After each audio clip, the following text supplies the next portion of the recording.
NBC presents Short Story. Today, Edgar Allan Poe.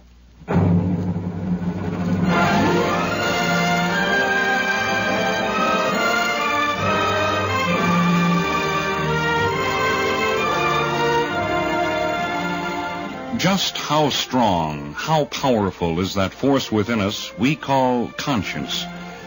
Where does imagination end and fear begin? And where does the combination of all three completely destroy all reason? We'll find some answers in today's short story by Edgar Allan Poe. It begins in just a moment.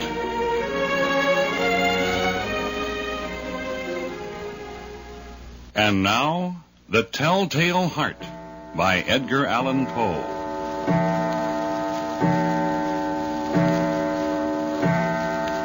Eight o'clock in the evening. House is quiet. Deathly quiet. My uncle and I have just finished our meager repast in the dining room. Listen. Yes, that's my uncle, walking up and down overhead, pacing the floor. He senses it, too, my nervousness. Every night after dinner, he leaves the dining room and goes upstairs to the second floor, where he paces up and down. And suddenly, his heart begins to beat louder and louder. You can't hear it, but I can. My nervousness has sharpened my senses. Yes, I can hear things no one else can hear. Confound my senses. The footsteps. They've stopped. Now he'll walk down the circular stairway and join me here in the parlor. And I'll have to look at him, watch him. That eye. I've nothing against him. But his eye, that huge, distorted eye. If the eye offends thee, pluck it out. Pluck it out. Tortures me at night. I lie in bed and shut my eyes. But that horrible thing peers at me, embedded in my senses. That eye glistens and shimmers. It haunts me. Kill. Kill. I've nothing against him. My uncle.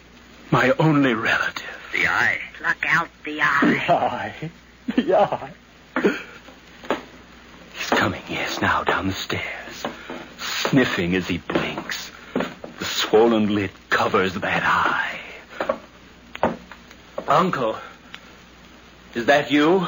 Is it me? Of course it is. Who else would it be, Charles? I don't know. Now for a nice hour of relaxation. Will you join me in a cigar, Charles? Here, take this one of mine. Thank you, Uncle. Sit down here. I'd prefer sitting back here, Uncle. Oh, nonsense. I can't see you over there, and you can't see me. Come, sit over here. I'd much prefer to stay here. Do you dislike my company after all these years, Charles? No, Uncle. All right, I'll join you. But why are you staring at me like that? The eye. Look at the eye. Staring at you. Red and swollen hideous. A pale blue film covers it. Kill. Charles? Yes, Uncle. Come, light up your cigar. Here's a light. Now, that's better, my boy. These cigars have a rich, fragrant aroma. A very rich, fragrant aroma. It lulls a man's nerves into a peaceful state. It leaves the mind free for contemplation, doesn't it? Kill. Yes, Uncle. Kill. Nothing like the hours spent meditatively. Oh, blast its visitors. You answer the bell, Charles. Yes, Uncle. I dislike being interrupted like this. It's bad for my digestion. People should know that. Good evening, Mr. Holscomb. Well, good evening, Charles. I hope you and your uncle don't mind a nice neighborly visit. I'm sure we don't, Mr. Holscomb. I'm glad. I was all alone this evening and felt the need of a nice, friendly chat, so I dropped over. Good evening, Mr. Woodward. Good evening, Mr. Holscomb. How are you this evening? Feeling surprisingly fit. Man of my age has no right feeling so healthy. Bad for the doctor's income, but I feel like a man of 20. Just as fit physically and mentally as Charles here. Thank you, Mr. Holscomb. Well, won't you join us for a little while, Mr. Holscomb? Love to. Yes, indeed. I'd enjoy it. Can't be for long. I'm retiring early, but a short visit would be appreciated. Thank you, Mr. Woodward. Mind if I light up my pipe? No, not at all, Mr. Holscomb. Charles, get him an ashtray before he scatters the ashes all over the carpet. Yes, Uncle. Here you are, Mr. Holscomb. Thank you, Charles. Well, what's this? Well, as any idiot can plainly see, it's a knife. Yes, a knife, Mr. Woodward. It's a strange-looking knife. Belonged to our ancestors. Charles, what's it doing down here off the hook on the wall? I took it down from the wall to clean it, Uncle. Clean it? Well, old knives are supposed to look old. Clean it. Clean it. I'll put it back. Be careful, Charles, my boy.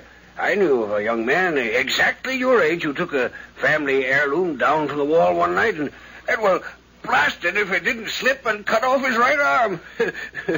Yes, took the arm clean off right to the elbow. He was a mechanic by profession, and it ruined his career. Be careful, Charles, in putting the knife back. You'd better stand on a chair, Charles. It's much wiser to take an ounce of prevention. Yes, your uncle's right. How's that, Uncle? Well, it's not hanging straight. I like things to hang straight. It annoys me to have something crooked on the wall. Yes, it means a death in the family. One of the pictures in my house was crooked on the wall the night of my wife's death. Now, I'm not a superstitious man, mind you, but There, that does it, Charles. All right. Now, put the chair back where you got it. I'm not a superstitious man, mind you, but I was confounded when she died. Confounded, I tell you. Yes, I imagined that you were confounded. Of course, that coincidence really doesn't compare with an event which occurred to a friend of mine. His name was, very common name. What was it? Smith. Peter Smith. Yeah, well, what about Peter Smith? He had a picture on the wall in his home. Well, this picture sidled over on its wire, refusing to stay upright. The picture refused? I swear it's true, Mr. Woodward. Well, I was there, if you don't believe me. Do you know what happened? No, I do not know what happened. Peter Smith died that very night. All right. What time is it, Charles? Almost 9 o'clock, Uncle. 3 more hours. 3 more hours. If thine eye offends thee, pluck it out. It's 9 o'clock. It's almost my bedtime, Mr. Holscomb. Oh, don't mind me, Mr. Woodward. I was about to leave anyway. I say, look at the knife hanging on the wall. It slipped sideways again. So it has. Anxious. Anxious, Charles. The knife is anxious. Reminds me of Peter Smith's picture. Well, I must be on my way. Don't bother to see me to the door, Charles. I'll find my way out. Good evening, Mr. Woodward. Good evening, Mr. Holscomb. Confounded. That man makes me nervous, Charles, with his stupid stories of Smith. Fix that knife, Charles. Of course, Uncle. I'll fix it right away. I'm tired. I'll go on up to bed now. I'll help you up the stairs, Uncle. Help me? Since when do I need help? Well, maybe I do, Dad.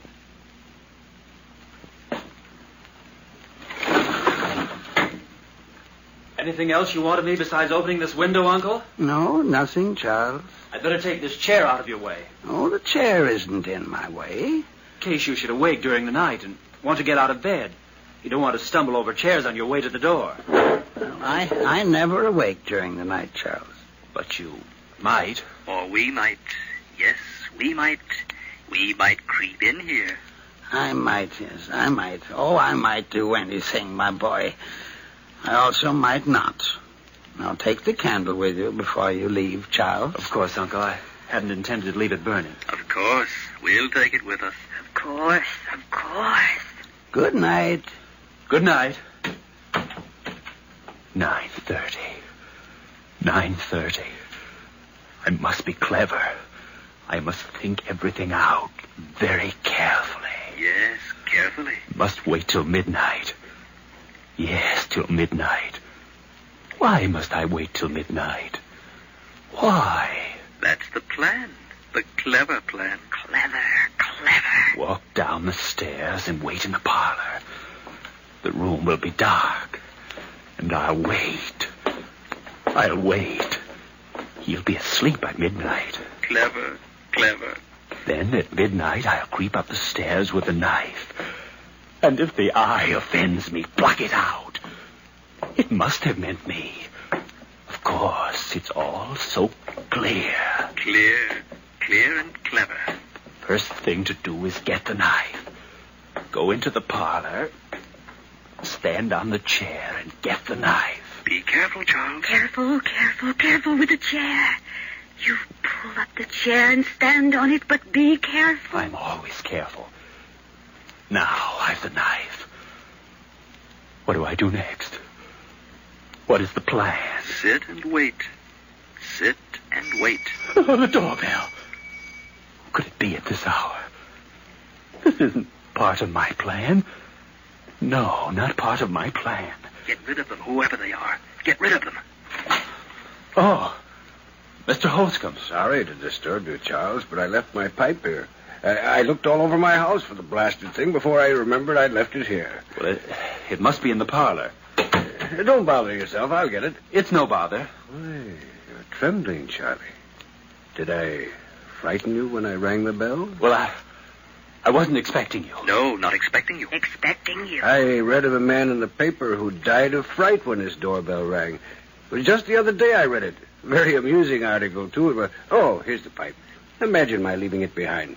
Yes, imagine it. Thanks again, Charles. What's this knife doing down here again? It slipped. Slipped again, did it?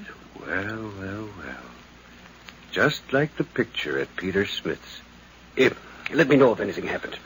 Of course. Of course. Of course. Good night, Charles. Good night, Mr. Holscomb. Now, the plan. The plan to wait. Wait.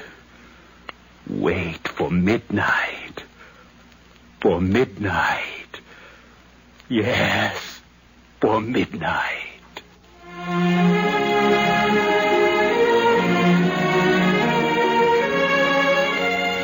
Our story continues after this brief pause.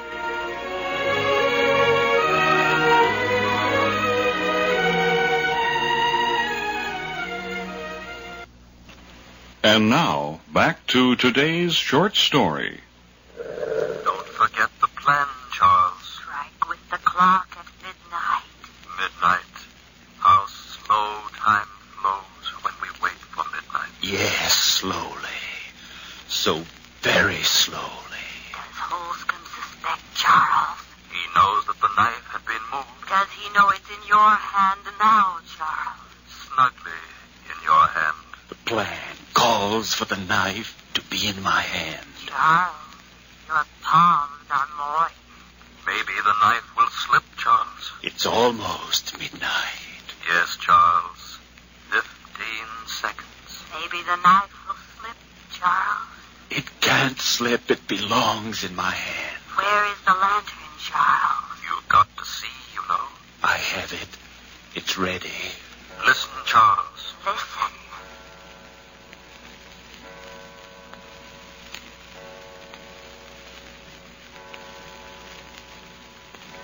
Midnight. 12 midnight. The time has come. Yes, the time has come. Now for the lantern. Light it. Light it. Shut the door of the lantern. No light can escape. None. None. The lantern in one hand. The knife in the other. The knife. The knife. Listen. The house is so quiet. Yes, deathly quiet. I must walk quietly. Listen. Listen. My senses sharpen. Every second makes them sharper. I can hear the rhythmic beating of the old man's heart. The beating of his heart. Beating out his last breath. His last breath. His last breath. Do you know death is outside your door, Uncle? Death is waiting, Uncle. Waiting. The door of your room opens gently, Uncle. Very gently, Uncle. Careful, the plant. Careful, careful. Listen. Listen. The heart. The beating of the old man's heart. Who's there? Stand still, Charles. Stand still and wait. Just wait. Wait until his gleaming eye is focused on your face. Who's in my room? Who is it? Oh, where's my candle? Don't answer, Charles. Don't answer. Just wait, wait. Charles! Charles! He's calling for you. Little does he know. Charles! Calling for you. Calling for you. Oh, someone's in my room. I can see the shadow across my bed. Who is it? Let him guess and worry. Worry. Worry. The room is hot. Hot in heaven's name. Answer me. Don't move a muscle. Just stand still and wait. Wait. Wait, wait. Oh, what is it? Who is it? Where's Charles? Listen to his heart. His heart. Listen to his heart. Now it's panic. Later, it will be the forewarning of death. Oh, somebody help me. Now raise the lantern. Slowly, Charles. That's it. That's it. Focus it where the eyes should be. Then slowly open the door of the lantern and let the light shine in that eye. If the eye offends thee, pluck it The out. eye. The eye. No, no, not the knife. Not the knife.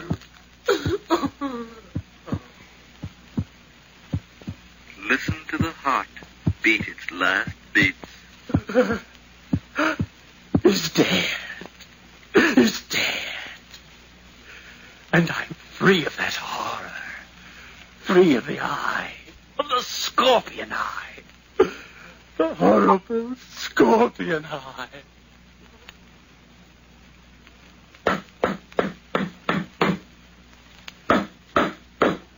Clever, Charles. Burying the body where no one will ever suspect it to be. Clever, clever. Yes, I am clever. Underneath the floor of the parlor. Underneath the floor in the parlor. Yes, right here beneath me. I must be careful, very careful. You are careful. Hammer the nails in straight. The nails are important. Very important. One more nail, and then my job is done. 1, 2. Now what? Oh, yes. Pull the big upholstered chair over the grave. There. And then place the carpet just as it was in front of it. Clever. Yes, I am clever. Very clever. The plan has worked. He's dead. He's dead. And no one knows. No one knows? I've cleaned up his bedroom, scrubbed it, put his clothes away. Not even a bloodstain remains to give me away. Not one? Not one. No trace. No trace at all. You're positive. Of course I'm positive. Clever, Charles. Of course I'm clever.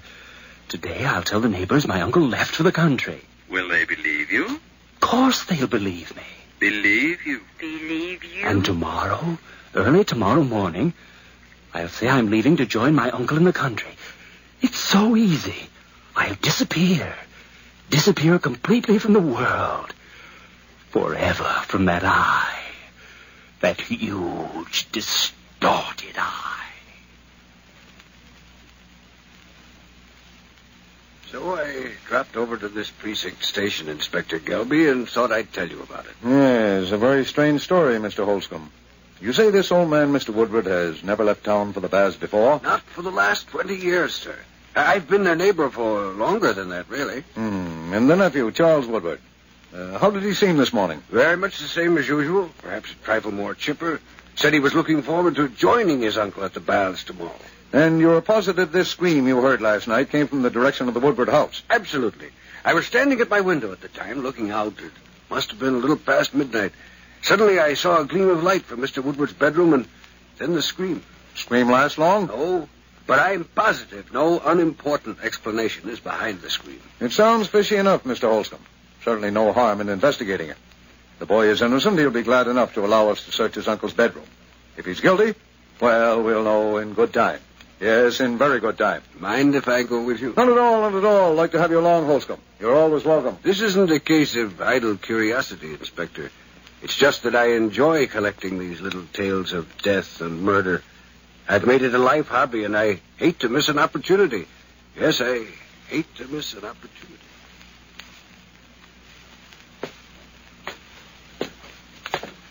Search the house, Inspector, if you don't believe me. My uncle's room is right at the top of these stairs. Oh, thank you. Thank you very much. My uncle will be very amused by all this when I tell him. Oh, it's not that either. I nor Mr. Holscomb suspect anything, you know. No, certainly not, Charlie, my boy. Of course not. Yep. This is my uncle's room, as you no doubt know, Mr. Holscomb. Yes, of course it is. Search to your heart's content. Room's in perfect order.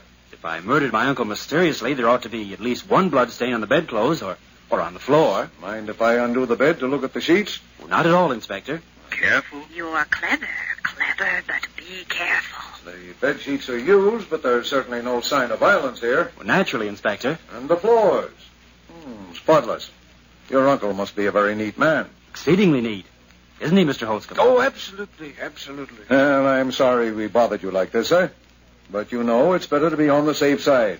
Well, I understand perfectly, Inspector. I'm sorry, Charles. Perfectly all right, Mr. Holscomb. I would have done the same thing in your shoes. Won't you gentlemen join me in the parlor for a cup of tea before you leave? Well, now, we'd be too much trouble. No trouble at all, I guarantee you. No trouble at all. Here, I better close the door to Uncle's room before dust blows through from the hallway. You know my uncle's fetish. I'll join you gentlemen in the parlor shortly, after I fetch the tea.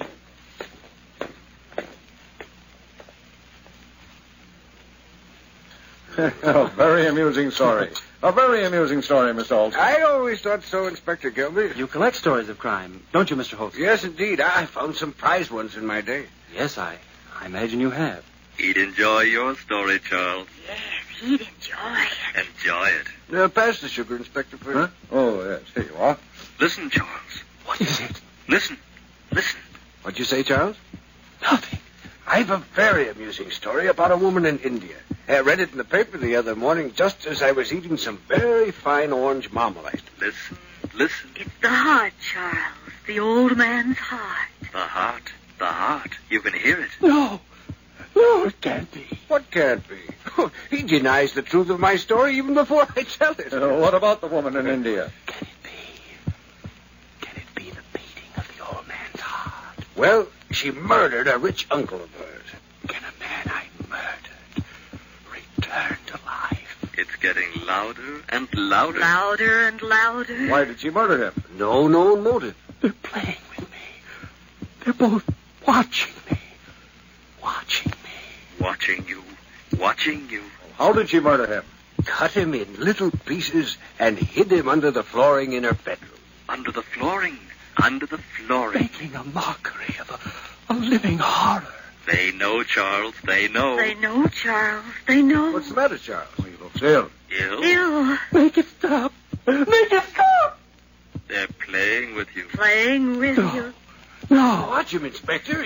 The fools. Don't play with me like this. You can hear it. I can see it in your faces. In your evil, grinning faces.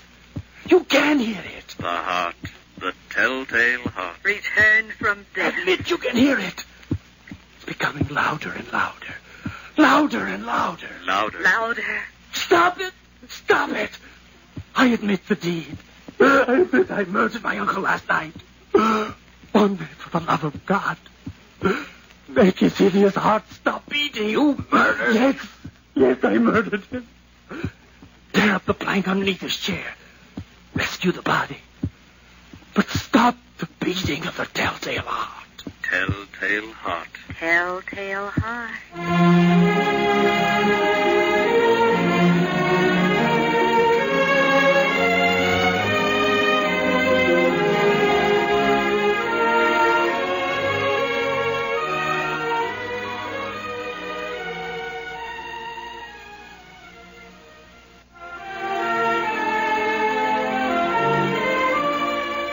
This has been NBC Short Story. Today, The Telltale Heart by Edgar Allan Poe. Join us again next time when NBC presents Short Story.